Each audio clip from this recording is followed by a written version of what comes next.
यूं तो भारतवर्ष अपने आप में कला और संस्कृति के लिए विश्व भर में जाना जाता है, लेकिन उत्तर भारत में देवभूमि के नाम से प्रसिद्ध उत्तराखंड आज दुनिया भर में अपनी अलग छवि बना चुका है। देवभूमि के पहाड़ों पर सफ़र करना यूं तो अपने आप में ही एक जोखिम से भरे काम है, लेकिन यहाँ के मनमोहक पहाड़ी नज़ारे पर्यटकों को देवभूमि में बार बार आने पर मजबूर कर देते हैं।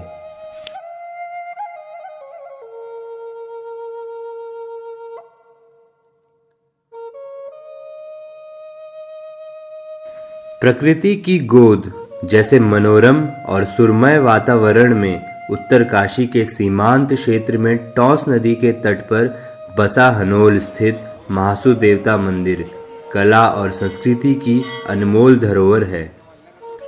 लंबे रास्ते की उकताहट और दुर्गम रास्ते से हुई थकान मंदिर में पहुंचते ही छू मंतर हो जाती है और एक नई ऊर्जा का संचार होता है। महासू देवता एक नहीं 4 देवताओं का सामूहिक नाम है और स्थानीय भाषा में महासू शब्द महाशिव का उपभ्रंश है। जो महासू देवता सब लिखते हैं, महासू देवता इनकी कास्ट है, बाकी इनके अलग अलग नाम है। बड़े महाराज है, बाशिक महाराज है, फिर उसके बाद गोठा महासू है, उसके बाद पवासी महाराज है, उसके बाद चालदा महाराज है।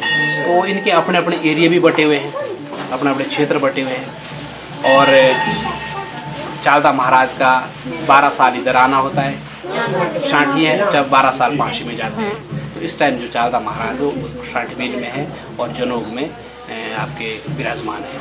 और बड़े वाले महाराज हैं आपके क्या नाम कहते हैं, बाशिक महाराज है, बाशिक महाराज महेंद्रत में है, वहीं विराजमान है, अस्थायी हो गए। और पवासी महाराज आपके सीधे सामने डिस्ट्रिक्ट उत्तरकाशी के देहरादून और उत्तरकाशी की सीमा से लगे डिस्ट्रिक्ट उत्तरकाशी में सामने ठडियार में महाराज है। इन क्षेत्रों में महासू देवता को न्याय के देवता और मंदिर को न्यायालय के रूप में भी माना जाता है। आज भी महासू देवता के उपासक मंदिर में न्याय की गुहार और अपनी समस्याओं का समाधान मांगते आसानी से देखे जा सकते हैं। तो सभी लोगों के जो भी फैसले होते हैं, जो भी यहाँ न्याय होती है, गुहार होती है, हमारे यहाँ कोर्ट कचहरी के चक्कर बहुत कम काटे जाते। कोर्ट कचहरी में मुकदमे नहीं होते, बहुत कम मुकदमे होते। बाकी हमारा फैसला यहीं पर होता है। फैसला भी ऐसा नहीं कि यहाँ पर 1000 रुपये चढ़ाओ, 2000 चढ़ाओ, उसमें नहीं है। सिर्फ 1 रुपये में न्याय होता है यहाँ पर। किसी के साथ अत्याचार हो रहा है, किसी के साथ कोई नाइंसाफ़ी हो रही है, उसमें जो ना 1 रुपये चढ़ाने के बाद जो ना सारा फैसला होता है। न्याय प्रिय। महासू देवता के उत्तराखंड और हिमाचल प्रदेश में कई मंदिर हैं, जिनमें अलग अलग रूपों में अलग अलग स्थानों पर पूजा होती है। टॉस नदी के बाएं तट पर बावर क्षेत्र के हनोल मंदिर में बोठा महासू तथा महेंद्रत नामक स्थान पर बासिक महासू की पूजा होती है। पबासिक महासू की पूजा टॉस नदी के दाएं तट पर बंगाण क्षेत्र में स्थित ठडियार जनपद उत्तरकाशी नामक स्थान पर होती है। मंदिर के पुजारी तथा मंदिर समिति के सदस्यों अनुसार टॉस नदी के बाएं तट पर बावर क्षेत्र के हनोल स्थित मंदिर में चारों महासुओं का मुख्य मंदिर है और इस मंदिर में मुख्य रूप से बोठा महासू तथा हनोल से 10 किलोमीटर दूर महेंद्रत नामक स्थान पर बाशिक महासू की पूजा होती है। पबासिक महासू की पूजा टॉस नदी के दाएं तट पर बंगाण क्षेत्र में स्थित जनपद उत्तरकाशी के ग्राम ठडियार नामक स्थान पर होती है, जो कि हनोल से लगभग 3 किलोमीटर की दूरी पर स्थित है। सबसे छोटे भाई चालदा महासू भ्रमण प्रिय देवता हैं, जो कि 12 वर्ष तक हिमाचल और 12 वर्ष तक उत्तराखंड में उत्तरकाशी और देहरादून जनपद में भ्रमण करते हैं, जिनमें से इनकी एक वर्ष तक अलग अलग स्थानों पर उपासना होती है, जिनमें से हाजा, बिशोई, कोटी, कनासर, मशक, उदपाल्टा, मोना आदि उपासना स्थल प्रमुख हैं।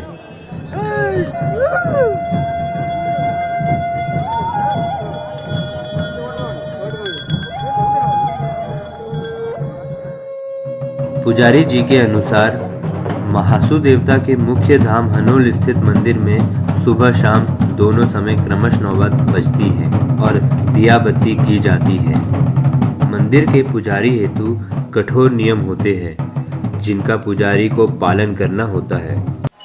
24 घंटे में एक बार अन्न होता है, 24 घंटे में एक बार खाना खाते हैं। और हमारे यहाँ भी मंदिर परिसर में भी हमारा अलग ही रास्ता है, पुजारी का जो रास्ता है वो अलग ही है, मंदिर परिसर में भी अलग ही है। उधर रावलपान तक जाना होता है, इधर पीछे स्नान करने के लिए। और यहाँ सर्वोपर महाराज है गोठा महासु, और उसके बाद सेकंड नंबर में पुजारी होता है। जो भी फैसले होते हैं यहाँ के वो पुजारी के माध्यम से होते हैं, सारे फैसले पुजारी के माध्यम से होते हैं। और पुजारी की अपने में एक अलग गरिमा, जो बड़ा सा बड़ा मामला हो, कोई बहुत बड़ा फैसला सॉल्व नहीं हो पा रहा, बड़ा दोष जिसको कह सकते हैं आप, उस दोष में अगर पुजारी अपने देवते से अर्ज करे, प्रार्थना करे कि भाई इस फैसले को तय करना, इस फैसले को निस्तारण करना इसका, तो महाराज उसको चाहे बड़ी से बड़ी सजा भी होगी उसको भी वो माफ़ कर देगा। एक पुजारी का एक ऐसा बड़ा दायित्व है यहाँ पर कि जो सारी बातें मान लेता महाराज। बोठा महासु के हनोल मंदिर में नीनुस, पट्टार, चातरा गांव के पुजारी पूजा करते हैं, जबकि मेंद्रत स्थित बाशिक महासु के मंदिर में नीनुस, बागी और मेंद्रत गांव के पुजारी पूजा करते हैं।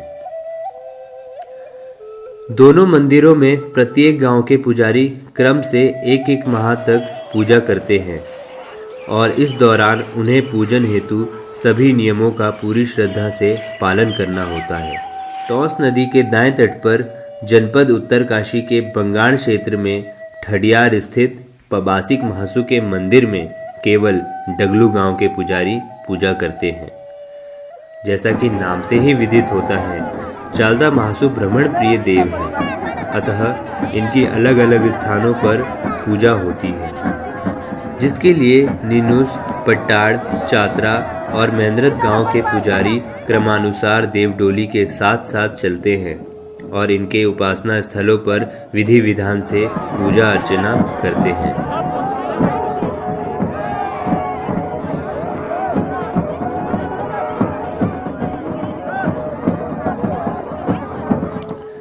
हनोल मंदिर 3 कक्षों में बना हुआ है। मंदिर में प्रवेश करते ही पहला कक्ष एक आयताकार हॉल है, जिसमें बैठकर बाजगी पारंपरिक नौबत बजाते हैं। क्योंकि मंदिर के मुख्य मंडप में महिलाओं का प्रवेश वर्जित है, अतः महिलाएं इसी कक्ष में बैठकर महासु देवता के दर्शन, पूजा अर्चना के उपरांत प्रसाद ग्रहण करती हैं। इस कक्ष की आंतरिक दीवार पर एक छोटा सा द्वार है, जिससे होते हुए केवल पुरुष श्रद्धालु ही मुख्य मंडप तक पहुंच सकते हैं। मुख्य मंडप एक बड़ा वर्गाकार कमरा है, जिसमें बाईं तरफ चारों महासुओं के चारों वीर, कफला वीर, भाषिक महासु जी के, गुडारू वीर, पवासिक महासु जी के, केलू वीर, बोठा महासु जी के तथा शेड़कुड़िया वीर जो चालदा महासु के वीर है, इन चारों के छोटे छोटे पौराणिक मंदिर स्थित हैं। इसी कक्ष में मंदिर के पुजारी तथा अन्य पशुआ बैठा करते हैं। पशुआ वे लोग जिन पर महासु देवता अवतरित होकर भक्तों की समस्याओं का समाधान करते हैं। इन्हें स्थानीय भाषा में माली भी कहा जाता है। माली का जो काम है कि माली चावल छांटते हैं, मन आपके फ्यूचर के बारे में बताना है, वो सब बता सकते हैं माली जी। इनका ये है कि भाई इनका भी खाने की कुछ लिमिटेशंस होती है। लिमिटेशंस ये बाहर नहीं खा सकते, होटल वगैरह में नहीं खा सकते, क्योंकि ये हमारे नियम के विरुद्ध है। हम साफ़ सुथरा खाना ही खा सकते हैं और जूते उतार के हम लोग खाना खा सकते हैं। तो और ये जो शक्ति है आती माली के अंदर, ये नेचुरल शक्ति है, ये ना किसी देने भी आ सकती है ना कोई दे सकता है। ये नेचुरली खुद ही प्रकट हो जाती है, किसी में भी एक उसमें प्रकट हो जाते हैं किसी में। और फिर किसी की चीज़ के बारे में बता सकते हैं। आप चावल छांटिए, अगर आप एक दाने में भी अगर आपको कुछ छांटना है तो आप बिल्कुल बता सकते हैं। माली का जो काम है वो इतना ही काम है। ये नेचुरल सी पावर, ये किसी के अंदर भी ये प्रकट हो सकते हैं, ये देव। मंदिर के इसी कक्ष में गर्भगृह के लिए छोटा सा दरवाजा है, जिसके अंदर केवल पुजारी ही प्रवेश कर सकते हैं। गर्भगृह के अंदर भगवान शिव के प्रतिरूप महासु देवता की मूर्ति स्थापित है। मुख्य मंदिर अर्थात गर्भगृह पूर्णतया पौराणिक है तथा पुरातत्व विभाग के अनुसार इसका छत्र नागर शैली का बना हुआ है। इसके अलावा मंडप तथा मुख्य मंडप का निर्माण बाद में ही किया गया था। इस मंदिर की निर्माण शैली इसे उत्तराखंड के अन्य मंदिरों से भिन्न तथा विशिष्ट करती है, क्योंकि इसके सभी लकड़ी और धातु से निर्मित अलंकृत छतरियों से युक्त है। वास्तुकाल की दृष्टि से मंदिर का निर्माण 9वीं शताब्दी के आसपास का माना जाता है। ये यहाँ पे खानदानी इसके विश्वकर्मा मंदिर में प्रसाद के रूप में आटा और गुड़ चढ़ाया जाता है। कई श्रद्धालु मंदिर में बकरा अर्पित करते हैं, परंतु बकरा अर्पित करने के 2 रूप हैं। पहला ये कि बकरे को अभिमंत्रित जल के साथ सिहरन देकर देवता को अर्पित किया जाता है। अभिमंत्रित जल के साथ सिहरन देने की यह प्रक्रिया को स्थानीय भाषा में धूण कहलाती है, जिसके बाद यह माना जाता है कि देवता ने बकरा स्वीकार कर लिया और उसके बाद उसे जीवित छोड़ दिया जाता है। ये बकरे मंदिर परिसर और हनोल गांव में यहाँ वहाँ घूमते देखे जा सकते हैं। इन बकरों को स्थानीय भाषा में घांडुआ कहते हैं और इनको देवता का जीवित भंडार भी माना जाता है। अब देवता चाहे इन्हें बेच दें और चाहे जैसा उपयोग करें, लेकिन कभी हथियार से नहीं मारा जाएगा। दूसरे रूप में बकरा देवता को अर्पित कर बलि दिए जाने की प्रथा है। इसके बारे में कुछ लोग कहते हैं कि अब मंदिर में बलि प्रथा खत्म कर दी गई है, और कुछ लोग कहते हैं कि देवता को अर्पित कर बकरे की बलि मंदिर परिसर से बाहर दी जाती है। महासु देवता शिव के प्रतिरूप है और शिव को कहीं भी बलि नहीं दी जाती। अतः मंदिर में बलि की प्रथा के बारे में पूछने पर पुजारी जी ने बताया कि पौराणिक कथाओं में महासु देवता की उत्पत्ति के बाद किरवीर दैत्य का वध करते समय कैलू वीर ने किरवीर दैत्य को आबद्ध किया और शैडकुड़िया वीर ने उसका वध कर दिया था। इसलिए महासु देवता ने नियम बनाया कि शैडकुड़िया वीर को प्रत्येक संक्रांति को रोट और बकरे का गौशत दिया जाएगा, जिसका एक भाग कैलू वीर को भी दिया जाएगा। अतः बलि अर्पित करने की प्रथा उसी नियम के अनुसार देवता के मांसभक्षी वीरों को निर्मित है। श्रद्धालुओं हेतु महासु देवता मंदिर वर्ष भर खुला रहता है। राजधानी देहरादून से मंदिर तक पहुंचने के 2 रास्ते हैं। पहला है देहरादून विकासनगर चक्राता त्यूणी होते हुए हनोल, जो कि लगभग 177 किलोमीटर की दूरी पर स्थित है। दूसरा रास्ता देहरादून मसूरी नैनबाग पुरोला मोरी होते हुए हनोल, जो कि लगभग 194 किलोमीटर है। हनोल में यात्रियों के रुकने हेतु एक GMVN का रेस्ट हाउस है, जिसके लिए यात्री GMVN देहरादून प्रभाग से बुकिंग करा सकते हैं। हनोल भिन्न भिन्न संस्कृतियों का संगम होने के साथ साथ ग्रामीण पर्यटन क्षेत्र के रूप में भी उभर कर सामने आया है। जौनसार के इस क्षेत्र में हनोल वासियों ने जिस तरह से ग्रामीण पर्यटन का जो मॉडल हनोल में स्थापित किया है, वह काबिले तारीफ है। हनोल गांव के निवासियों ने अपनी छोटी छोटी दुकानों को भोजनालय और घरों के कमरों को बहुत ही कम दरों पर किराए पर देना शुरू कर दिया है, जिससे आने वाले पर्यटकों को मंदिर परिसर के आसपास ही ठहरने की जगह मिल जाती है और उनको रोजगार।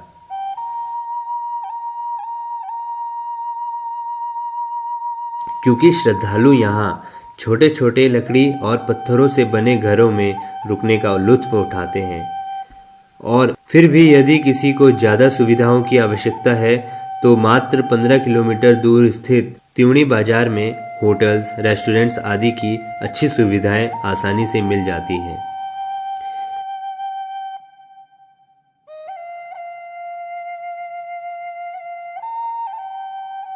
मंदिर की देखरेख, सुरक्षा, प्रबंधन हेतु 11 सदस्यीय महासू देवता मंदिर समिति हनोल की स्थापना की गई है। वजीर का एक व्यवस्था करना काम होता है वजीर में। वो अपनी व्यवस्था देखेगा, सामान लाना है, कोई राशन पानी लाना है, कोई चीज़ यहाँ पर नहीं हो चीज़, और पुराने जो आदमी बाहर से आते हैं उनको सही बात बतानी, उनको अच्छी रास्ता देना, ही वजीर का काम है। मतलब पुजारी का पूजा करने का काम। और ठाणे लोग जो होते हैं वो खाना खुना लकड़ी लाते, खाना खुना वो कमरा करते।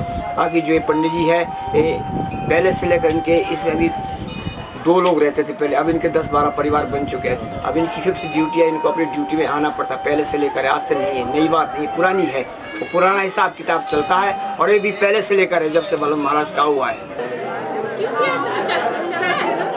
मंदिर समिति की तरफ से यात्री हेतु लगभग 10 रुपये की बहुत ही सस्ती दरों पर कंबल उपलब्ध कराए जाते हैं, और सभी यात्री मंदिर के इधर उधर कंबल बिछाकर रात व्यतीत करते हैं। और मंदिर समिति की तरफ से हर रोज भंडारे का आयोजन भी किया जाता है, जिससे सभी यात्रियों को मंदिर में ही खाना उपलब्ध हो जाता है।